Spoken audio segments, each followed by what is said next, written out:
मतलब ये क्लोरोप्लास्ट तो है, लेकिन मतलब कौन से टॉपिक का है? लवक का है। लवक का थर्ड प्रकार है। मतलब लवक 3 प्रकार के होते हैं, बाड़ी लवक, आबाड़ी लवक और हरित लवक। तो अभी हम फर्स्ट पार्ट में पढ़ चुके हैं कि बाड़ी लवक क्या होता है, आबाड़ी लवक क्या होता है।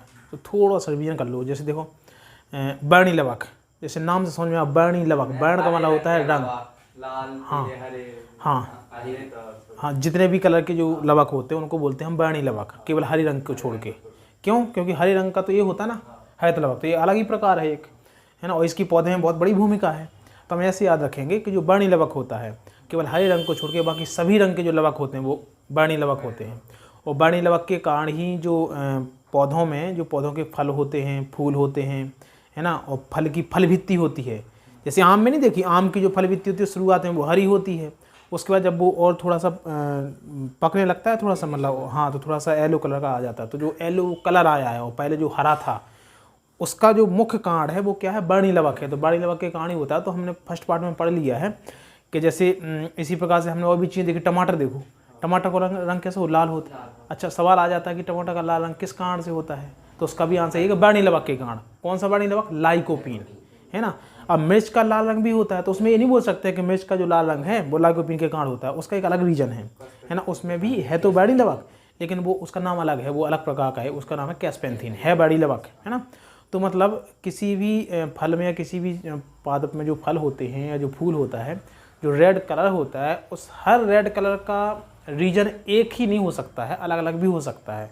जैसे हमने गाजर का लाल रंग देखा, उसके बाद हमने मिर्च का देखा, फिर हमने चुकंदर का देखा। इन सबके हैं तो लाल रंग, लेकिन सबके लाल रंग का कारण अलग अलग है। मतलब इसमें जो वर्णक है, पिगमेंट है, जिसको हम वर्णी लवक बोलते हैं। एक्चुअल में जो लवक, जो रंग है ना, उन्हीं को हम वर्णी लवक बोलते हैं। तो कैस्पेंथिन है और विटानिन है। विटानिन के कारण चुकंदर का लाल रंग होता है। तो हम फर्स्ट पार्ट में पढ़ चुके हैं। आज का हमारा टॉपिक है केवल क्या? क्लोरोप्लास्ट। तो हम इसकी शुरुआत करेंगे यहीं से। क्लोरोप्लास्ट, क्लोरोप्लास्ट को हिंदी में क्या बोलते हैं? हरित लवक। हरित का को और सिंपल करना चाहें तो मतलब ऐसे लवक जिनका रंग कैसा हो? हरा हो, यानी हरे रंग के लवकों को क्या बोलते हैं? हरित लवक बोलते हैं। सवाल ये है कि हरित लवक का हरा रंग किस कारण से होता है? तो उसमें भी पिगमेंट है। पिगमेंट का मतलब कलर या रंग। तो इनका जो हरा रंग है वो क्लोरोफिल के कारण है। तो मैंने यहाँ पे स्पष्ट लिख दिया कि क्लोरोफिल का जो हरा रंग होता है वो क्लोरोफिल के कारण होता है। जो हरित लवक का कलर हरा होता है वो किसके कारण होता है? क्लोरोफिल के कारण। अब अपन ये देखते हैं कि क्लोरोफिल वास्तव में होता क्या? एक जैसे एक ह्यूमन होने के नाते या मनुष्य होने के नाते एक जिज्ञासा नहीं होती है कि हम जो किसी चीज़ को देख रहे हैं, चूँकि हम तो वैसे पढ़ भी रहे है ना, तो पढ़ने का मतलब यही होता है कि हम जब किसी चीज़ को जानते हैं तो उस चीज़ को और गहराई से समझें, है ना। तो जैसे हमने यहाँ पे ये देख लिया है कि क्लोरोप्लास्ट का रंग हरा होता है। और हरा क्यों होता है? क्योंकि उसमें क्लोरोफिल पाया जाता है। तो हम ये देखेंगे कि एक्चुअल में क्लोरोफिल होता कहाँ है ना। जो हरित लवक है उसमें क्लोरोफिल होता कहाँ है? तो इसके लिए हम क्या करते हैं कि जो हरित लवक है, हरित लवक को हम माइक्रोस्कोप लगा के देखते हैं, यानी कि सूक्ष्मदर्शी लगा के। और अपन ने पढ़ लिया है कि कोशिका विज्ञान में जब भी हम कोशिकाओं का अध्ययन करते हैं तो इलेक्ट्रॉन सूक्ष्मदर्शी लगा के करते हैं, क्योंकि इलेक्ट्रॉन सूक्ष्मदर्शी एक ऐसी मतलब एक ऐसा यंत्र होता है कि जो बहुत छोटी सी चीज़ को बहुत बड़ा चित्र बना के दिखाता है। तो उसमें और स्पष्ट हो जाते हैं सब भाग, है ना, क्लियर हो जाते हैं कि भैया ये इसका ये भाग है, ये इसका ये भाग है। तो आसानी हो जाती है अध्ययन करने में। तो जब हम हरित लवक के ऊपर इलेक्ट्रॉन माइक्रोस्कोप लगा के देखते हैं या हरित लवक की माइक्रोस्कोपिक संरचना देखते हैं तो इसकी संरचना मुख्यतः 3 भाग दिखते हैं। तुमको देखो पॉइंट बने हैं सब। ये पहला पॉइंट है, पहला भाग ये है स्ट्रोमा। स्पेलिंग समझ में आ रही ना? हिंदी में स्ट्रोमा। दूसरा भाग कौन सा है? ग्रेना। और तीसरा कौन सा है? ग्रेनम थैलेक्वाइड, या इसी को हिंदी में पीठिका आधात्री या ग्रेनम लेमली भी कहते हैं। तो ये 3 भाग होते हैं किसकी संरचना में? हरित लवक की संरचना में। तो चलो अब इसको देखो। अब पता है हमको लवक पाया कहाँ जाता है? केवल पादप कोशिका में पाया जाता है। पादप कोशिका के कोशिका द्रव में, है ना, सभी कोशिकाएं कोशिका द्रव में होते हैं। तब देखो यहाँ पे ये हरित लवक की संरचना है। तो हमने देखा कि हरित लवक की जो संरचना होती है वो कैसी होती है? दोहरी झिल्ली से बनी है। बाहर की झिल्ली को बाहरी झिल्ली या आउटर मेम्ब्रेन कहते हैं, और अंदर की झिल्ली को इनर मेम्ब्रेन या आंतरिक झिल्ली कहते हैं। और दोनों झिल्लियों के बीच के स्थान को बोलते हैं झिल्ली अवकाश, अंतर झिल्ली अवकाश। दोनों के बीच के स्थान को अवकाश बोलेंगे, ठीक है। अब हम देखते हैं कि हरित लवक की संरचना मुख्यतः 3 भाग होते हैं। सबसे पहली हेडिंग लगाएंगे क्या? स्ट्रोमा। तो हेडिंग लगाएंगे तो उसको हम डिफाइन भी करेंगे, परिभाषित करेंगे कि स्ट्रोमा होता क्या है। तो देखो ये क्या है? आंतरिक झिल्ली है। और ये आंतरिक झिल्ली के अंदर ये क्या भरा है? तरल पदार्थ भरा है। तरल मतलब पानी जैसा चिपचिपा पदार्थ, है ना, पानी के जैसा। तो ऐसा बोलेंगे कि हरित लवक की आंतरिक झिल्ली से घिरे हुए तरल पदार्थ को स्ट्रोमा कहते हैं। ठीक है, स्ट्रोमा में अनेक ग्रेना, ये ग्रेना है, इन पूरे इस ग्रुप को बोलेंगे क्या, ग्रेना। 1 2 3 4 ये पूरी चट्टान है ना, ये पूरे ऐसे कई होते हैं, 40 से 60 होते हैं, है ना। इनको क्या बोलते हैं, हम ग्रेना बोलते हैं। ठीक है, तो हरित लवक के स्ट्रोमा में अनेक grana, 70S ribosome, RNA, DNA, enzyme और अनेक प्रोटीन के कण पाए जाते हैं। ठीक है, हरित लवक के स्ट्रोमा में, ये बात होगी। इसकी संरचना का जो दूसरा भाग होता है वो क्या होता है, ग्रेना। दूसरा भाग है ग्रेना। अच्छा, ग्रेना क्या होता है, तो इसको सबसे पहले हम यहाँ पे देखते हैं। देखो ऐसे ये कई चट्टान है ना, ये एक चट्टान है, एक दूसरी चट्टान है, तीसरी चट्टान, ऐसे कुल मिला के कितनी चट्टान होती है, 40 से 60, है ना। और एक चट्टान को बोलते हैं ग्रेनम। क्या बोलते हैं, तो देखो यहाँ पे मैंने स्पष्ट लिख दिया, ग्रेनम है एक वचन शब्द, यानी इसे एक कोई लगाना, डॉट डॉट डॉट है ना यहाँ जो गोल मतलब मार्क है यहाँ पे, ये एक कहलाता है ग्रेनम। और ऐसे कई ऐसे ग्रेनम को बोलते हैं एक क्या, ग्रेना। तो अब हम ये देखेंगे कि ग्रेनम बना काय का होता है। तो ग्रेनम में भी अनेक झिल्ली संरचना पाई जाती है, इसको लैमेली कहते हैं। तो कई लैमेली आपस में मिलकर क्या बनाती है, एक ग्रेनम बनाती हैं, है ना। देखो यहाँ पे देखो, ये लैमेली है, कई लैमेली, लैमेली क्या होती है, झिल्ली संरचना होती है। तो कई लैमेली, कई कितनी, लगभग 2 से 100 लैमेली आपस में मिलकर क्या बनाती है, एक ग्रेनम बनाती है। और कई ग्रेनम, कितने ग्रेनम, लगभग 40 से 60, 40 से 60 ग्रेनम क्या बनाते हैं, एक ग्रेना बनाते हैं। तो मतलब कहने का ये है कि स्ट्रोमा में जो दूसरा भाग है ग्रेना, है ना, हरित लवक का जो दूसरा ग्रेना है, एक ग्रेना कैसे मिलकर बना होता है, 40 से 60 ग्रेनम से मिलकर बना होता है।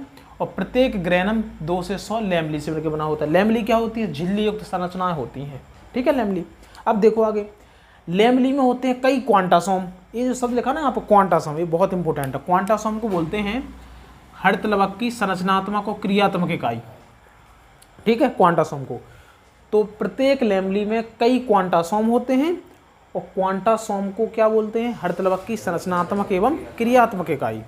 अब क्वांटासोम को जब संरचनात्मक क्रियात्मक इकाई बोलते हैं तो ये तो पक्का है कि किसी न किसी साइंटिस्ट ने बताया होगा, ये है ना, इसकी खोज की होगी और किसी साइंटिस्ट ने बताया होगा। तो क्वांटासोम की खोज, एक क्वेश्चन आता है एग्जाम में, है ना, हमेशा, कि क्वांटासोम की खोज किसने की थी। तो वैज्ञानिक का नाम है पार्क एवं बिगिंस।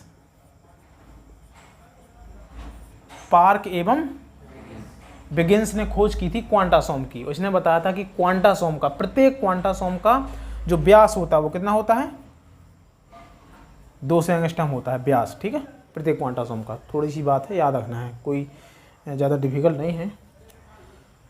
अब प्रत्येक क्वांटासोम में होते हैं लगभग 230 क्या क्लोरोफिल के अणु। ठीक है, कितने अणु होते हैं, 230, ये बिल्कुल याद रखना है। प्रत्येक क्वांटासोम में लगभग 230 क्लोरोफिल के अणु होते हैं। अब तुम ये बताओ कि पादप कोशिका में क्लोरोफिल पाया कहाँ जाता है, पत्तियों में पाया जाता है। तो एक पत्ती की मतलब पत्ती का रंग हरा जो होता है वो किसके कारण होता है, हरित लवक के कारण, क्योंकि हम पढ़ रहे हैं हरित लवक, मतलब हरे रंग के लवक, हरित लवक वो कहाँ पाए जाते हैं, पौधों में, पत्तियों में। तो जब अपन ने वर्णीय आवर्णीय लवक पढ़ा है तो उसमें अपन ने ये नहीं पढ़ा है कि वो उसके कारण पत्ती का रंग होता है, इसलिए नहीं पढ़ा क्योंकि पत्ती का रंग तो इसके कारण होता है, किसके कारण, हरित लवक के कारण। तो मतलब हरित लवक पत्ती के हरे रंग के लिए उत्तरदायी होता है। और थोड़ा यहाँ पे एक चीज़ और देख लो कि जैसे हमने ये तो पढ़ लिया है कि ये ग्रेना है और ग्रेनम में ये एक ग्रेनम, ये दूसरा ग्रेनम, 2 ग्रेनम को आपस में एक झिल्ली संरचना जोड़ती है ना, लैमेली। इसको क्या बोलते हैं, इसको बोलते हैं पीठिका आधात्री या ग्रेनम थैलेक्वाइड। क्या बोलते हैं, पीठिका आधात्री या ग्रेनम थैलेक्वाइड, इसी को हम ग्रेनम लैमेली भी बोलते हैं। ठीक है, तो तीसरा भाग होता है इसकी संरचना का, इसको फ्रैट भी बोलते हैं। मतलब हरित लवक के 2 ग्रेनम को आपस में जोड़ने वाली झिल्ली युक्त संरचना को ग्रेनम थैलेक्वाइड या ग्रेनम लैमेली कहते हैं। इसी को हिंदी में पीठिका आधात्री कहते हैं। अब देखो, क्लोरोफिल में कौन सी क्रिया होती है, प्रकाश संश्लेषण की क्रिया होती है। और हरित लवक की संरचनात्मक और क्रियात्मक इकाई किसे कहा जाता है, क्वांटासोम को कहा जाता है। ठीक है, अब मैं एक चीज़ और बता देता हूँ कि जब प्रकाश संश्लेषण की क्रिया को हम विस्तार से पढ़ते हैं ना, तो प्रकाश संश्लेषण की क्रिया होती है 2 तरीके की। पहली होती है प्रकाशक अभिक्रिया और दूसरी होती है अंधकार अभिक्रिया। तो इस सवाल आता है कि हरित लवक के किस भाग में प्रकाश संश्लेषण की अंधकार अभिक्रिया होती है और किस भाग में प्रकाशक अभिक्रिया होती है। तो तुमको याद रखना है, मैं बता देता हूँ।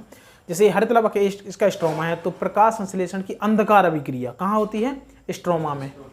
प्रकाश संश्लेषण की अंधकार अभिक्रिया, डार्क रिएक्शन बोलते हैं इंग्लिश में, स्ट्रोमा में होती है, जबकि प्रकाशिक अभिक्रिया ग्रेना में होती है। ठीक है, ग्रेना की लैमेली में, ग्रेना में होती है। तो ये संरचना होगी किसकी, क्लोरोप्लास्ट की। अब सवाल ये है कि इसका काम क्या होता है। तो सबसे इम्पोर्टेंट काम होता है इसका, पौधों में प्रकाश संश्लेषण की क्रिया के द्वारा भोज्य पदार्थों का निर्माण करती है, ग्लूकोज के रूप में मुक्ता है ना, ग्लूकोज के रूप में। तो पौधों में प्रकाश संश्लेषण की क्रिया के द्वारा पौधों को ग्लूकोज का निर्माण करती है, यानी पौधों को भोजन देता है क्या, हरित लवक। ठीक है, और हरित लवक का एक काम और है, जब वो प्रकाश संश्लेषण की क्रिया करता है तो ग्लूकोज बनाने के साथ साथ एक सह उत्पाद बनता है क्या, ऑक्सीजन, है ना। तो हमारे लिए भी फायदेमंद है ये, मतलब वायुमंडल में क्या करता है, ऑक्सीजन को भी मुक्त करता है ना। इसलिए पौधों को क्या कहा जाता है, कलयुग का संकर कहा जाता है। CO2 को लेता है, प्रकाश संश्लेषण की क्रिया में पढ़ा है अपन ने समीकरण, 6CO2 + 6H2 = तीर के चिन्ह के ऊपर क्लोरोप्लास्ट और सनलाइट यानी सूर्य का प्रकाश। वो क्या बनता है, C6H12O6 + 6O2। ठीक है, हाँ, तो मतलब जो O2 बना वो सह उत्पाद कहलाता है इसका, है ना। तो इसका काम यही है, मतलब प्रकाश संश्लेषण की क्रिया के द्वारा पौधों में भोजन का निर्माण करना और O2 को सह उत्पाद के रूप में वायुमंडल में या एनवायरनमेंट में या वातावरण में मुक्त करना। ठीक है, जो कि हमारे लिए जीवनदायिनी गैस है। CO2 हमारे लिए विष का काम करती है और O2 जीवनदायिनी है। मतलब ये क्या करता है, ये विष लेता है और अमृत देता है, अमृत का मतलब O2 गैस।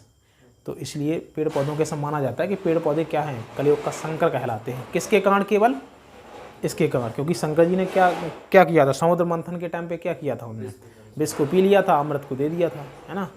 तो उसी प्रकार से कलयुग का संकर कहा जाता है पेड़ पौधों को। तो आंसर यही है। अच्छा, एक बात और है, क्लोरोप्लास्ट को पेड़ पौधों का रसोई घर कहा जाता है, हरित लवक को, है ना। क्यों, क्योंकि भोजन का निर्माण करते हैं ना पौधों में, तो इसीलिए ही क्लोरोप्लास्ट को पौधों का पादप कोशिका का रसोई घर कहा जाता है। याद रखना इस बात को। ठीक है, तो 2-3 चीज़ें हैं कि प्रकाश संश्लेषण की अंधकार अभिक्रिया कहाँ होती है, स्ट्रोमा में होती है, और प्रकाशिक अभिक्रिया कहाँ होती है, ग्रेना में होती है। ये इसकी लेबलिंग हमको याद रखना है, ठीक है ना। बस ये हमारा टॉपिक कंप्लीट हो गया है।